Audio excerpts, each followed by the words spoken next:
like Cole Porter, and Zelda and Scott Fitzgerald. Gil thinks all the names are a coincidence, even when they tell him the party is for Jean Cocteau, but plays along anyway. When Zelda gets bored, she convinces Scott and Gil to leave with her, and together they go to the Bricktops, where they see Josephine Baker dancing. It is then that Gil finally accepts he has traveled back in time to the 1920s. Afterward, they go to a cafe, where Gil gets to meet Ernest Hemingway and Juan Belmonte. He asks Hemingway if he would read his novel, but Hemingway refuses, saying that he should never let another writer critique his stuff. He does accept, however, to show his manuscript to Gertrude Stein, which excites Gil to no end, so he rushes out of the cafe to go back to the hotel to pick up his book, but he stops midway when he realizes they didn't agree on a place to meet. Gil goes back to the building he has come from, but instead of the cafe, there is a laundromat, which means he has come back to the present. The next morning, while Inez tells her about the fun night she had, Gil is lost in a daze, not believing what has happened to him. He tries to tell her about it, but of course, she doesn't believe him. They go shopping with Inez's mom, who indirectly calls Gil cheap, and when it starts raining, Gil tries to get them to walk under the rain together, but they hate the idea. Later in the evening, Gil takes his manuscript and Inez to the spot on the doorsteps where he was picked up last night, wanting to show his fiancée that his time travel story is true. As time passes and nobody shows up, Inez gets bored of waiting and leaves, but Gil doesn't quite give up yet. Waiting, his perseverance is rewarded when the clock strikes midnight and the same old car arrives, this time with Hemingway as its passenger, who tells Gil what makes love and passion real, making him doubt his relationship with Inez. The two men arrive at their destination, where Gil is introduced to Gertrude Stein, Pablo Picasso and his lover Adriana.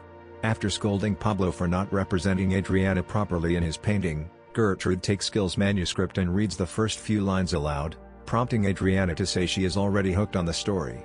Gertrude promises she will read the whole book later, but now she must talk to Hemingway, so Gil gives them some privacy and joins Adriana in another room, where they bond over their love for the older times and the arts. She tells him about all the famous artists she has dated and confesses she thinks Picasso is a very difficult man. She also encourages Gil to follow his dream to come live in Paris. When Gil returns to his hotel room a few moments later, he can't stop thinking about all the celebrities he has met, but most importantly, he can't stop thinking about Adriana. The next day, he goes shopping with Inez and her mother again and stops at an antique store when he hears some of Porter's music playing. He gets to chat with the clerk, Gabrielle, who is also a big fan. Afterward, they go to the museum with Paul, who continues to pedantically talk a lot. Inez doesn't let Gil cut in with his own opinions, but he finally gets the chance to when they find Picasso's painting of Adriana, impressing everyone by repeating the criticism Gertrude offered last night. From then on, Gil starts going back to the 20s every night, giving Inez the excuse that he goes on walks for inspiration and this is helping him write more. Inez doesn't care and spends the nights hanging out with Paul, but her parents are suspicious. And her dad hires a private investigator to follow Gil around.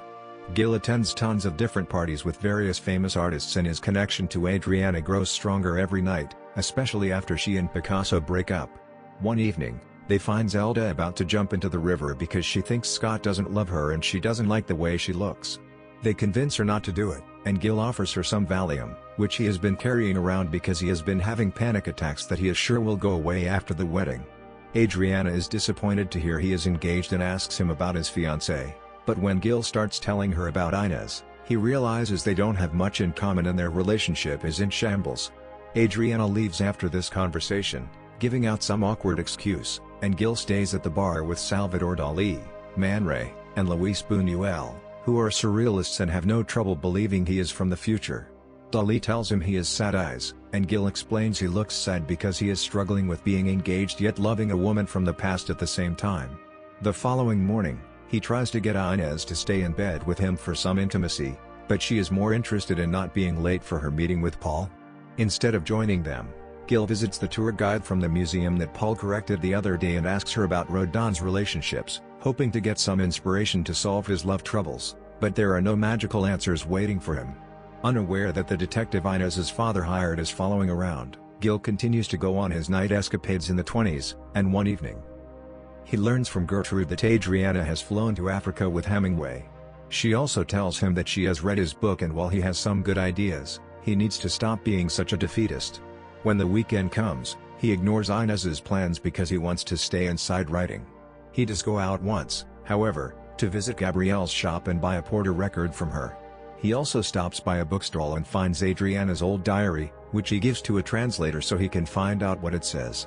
After expressing her love for Paris and chatting about her affairs with various famous artists, Adriana confesses that she is in love with Gil and has had a dream of him gifting her earrings before making love to her. Inspired by this revelation, he goes back to his hotel room to change into nicer clothes and prepare a gift for Adriana, which consists of stealing some earrings from his fiancée. But when he's about to leave, Inez and her parents show up, having cancelled their plans because her dad has chest pain. While waiting for a doctor, Inez finds it suspicious that he is all dressed up when he supposedly spent all day writing, so he makes up some excuse about having taken a shower to think better. She also realizes her earrings are gone and believes the maid stole them, so before she calls the hotel employees to report her, Gil rushes to the bathroom and pretends to have found the earrings there. He then goes to buy earrings at a proper shop, and when midnight comes, he takes his revised manuscript to Gertrude and asks her about Adriana, so Gertrude tells him what party he may find her at. Gil goes after her and asks her to leave with him so they can talk privately about their Gil and Adriana go for a walk, and Gil takes the chance to kiss her before giving her the earrings, which she loves. Suddenly, a horse-drawn carriage comes down the street, and a richly dressed couple invites them to ride with them.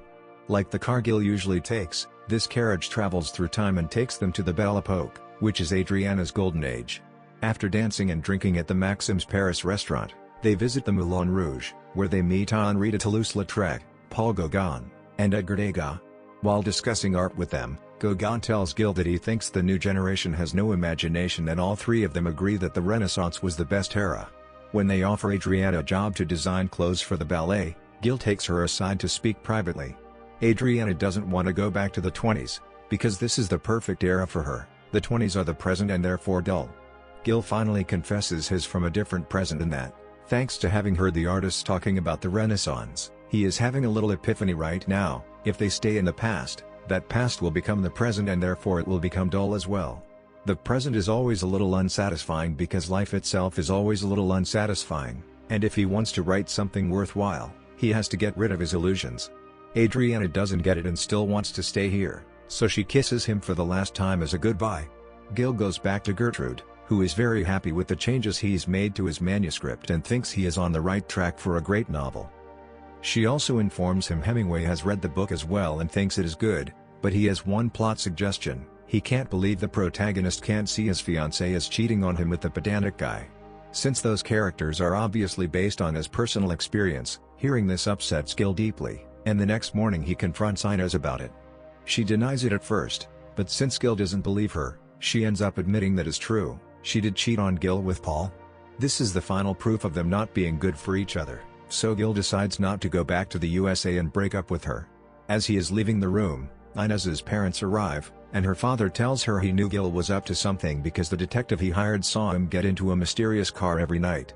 They never learned where he went though, because the detective suddenly disappeared. It turns out the man got stuck in the Versailles of Louis XIV.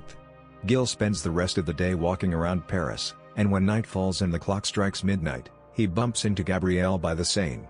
He offers to walk her home, which she accepts, especially when it starts raining. The two of them leave together, bonding over their shared love for Paris in the rain.